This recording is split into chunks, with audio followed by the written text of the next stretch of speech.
I remember coming here to St. Mary's Academy. Now that's another whole thing. It was a good Catholic school because in those days Catholic schools were not accredited like they are today. It was the public schools, would you believe, that had all the accreditation. So you were not so great if you went to Catholic schools, you know. But I went to St. Mary's Academy, and it, at that time, was the only Catholic school in this area that was accredited by the state. It really was. And the sisters always bragged on that. And this was a school that was taught by black nuns? By black nuns. Mm-hmm. And all of the students, of course, were black. Naturally, darling. Of all course. of them were black. Of course. Yeah. Yes. They had some that you didn't know were black because they looked so white, because they were very prejudiced. They're not going to like that, but that is the truth. They were very prejudiced. I think they had 2 black people or 3 in the whole school. And this was a choice of the sisters? They preferred lighter skinned? I don't know whose choice it was. I don't know who accepted you into the school. The people who were running the school, didn't they? So I don't know. And I felt a little bit of that against poverty there, because I wasn't accepted.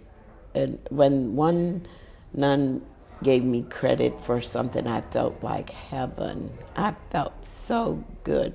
That's why I work so hard today, trying to work with people. Going back to the point that you were making about the St. Mary's and the differences in terms of strata based on what color you were among the black students. I mean, if you were lighter, the more white you were, the better you were. I thought that. I thought it. I remember there was one girl. What was her name? She was very black, but boy, she had a voice that was gorgeous. She could sing. And they had another girl. This girl got to be a nun.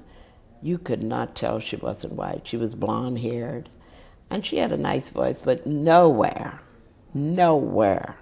compared to that girl that was black.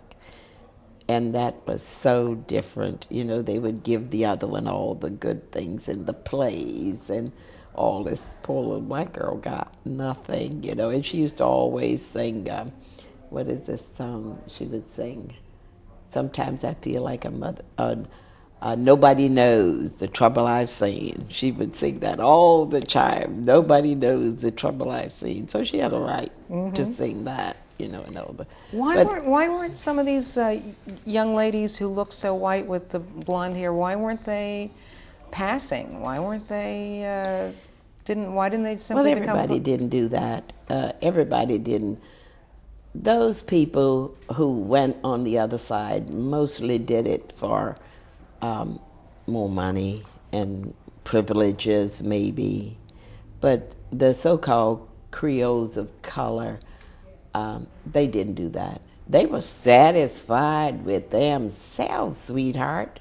They looked better than you, so they thought everything, you know. They thought they were everything. So they were happy to stay in that little circle. I probably was the only one who wasn't happy there, you know. The circle was too small. I cannot live like that. I never could live like that. I never liked to be a big fish in a little pond. For those who I would rather be a little one in a big pond. For those who don't know, how would you define Creoles of color? Now that is a good question. The Creoles de couleur, how do you describe that person? They had a kind of society at one time all themselves. They're not that way anymore. They're almost not existing anymore. And people always ask me that, well, what happened to the Creoles? I said, well, let me tell you, darling, the Creoles married those uptown Negroes, and they don't have any more Creoles, so thank God for that. But they tend to have that elitist feel about them, you know. They felt that they were better. They were descended from? I don't know what. Who knows what they were descended from? I don't know. But isn't that part of what they felt made them special? That they were descended They were from? pretty to look at. They were gorgeous. They were pretty. And all you had to do was go to 12:15 Mass on Sundays at Corpus Christi Church to see the most beautiful people you were ever going to see in your life. This is no joke. They were gorgeous. They were dressed to the nines, hats, gloves, and everything, and go to 12:15 Mass at Corpus Christi Church. And they were light-skinned black people. Yep, light skin or brown. You were really in shape with that group if you were brown, You had to be a certain color, sweetheart. Brown, light brown, pretty hair, good looking. They had so many categories they could put you in. You were either a briquet or griffon or this or that, depending on what your hair looked like, what your color looked like, and all that kind of stuff. Funny, but also in terms... It was. You can't erase that it was. Now, when this thing, the whole black thing came around, then they became out of fashion. You're not in style anymore. Black is in, you out. That kind of whole thing. But people are what they are. And I think you should live and appreciate. You can't change you. There's no way. So you just be what you are and do the best you can do and do the best for all people. But you don't make differences as people because you might have a little straighter hair or a little better looking, that you skin them down and they all look the same, so what's the difference? I never look at people, I really never see ugly people. And people say, how could you say that? I don't see ugly people. I see ugly personalities. And you really, when you think about it, you don't see ugly people. Like if people had big features, look at Sammy Davis Jr. He wasn't a beauty queen. But you didn't see that. The man was so wonderful. He performed so beautiful. You didn't see anything but what he could do. You really saw inside of him. And that's the way I like to look at people. I like to see inside of them. Because you take some of these beauty queens and they sit there, they look gorgeous. And my God, when they open their mouth, they say, shut up. You say, oh God. As those Creoles used to say, a waste of hair and color. Just I wasted that on you because you can't. That was funny.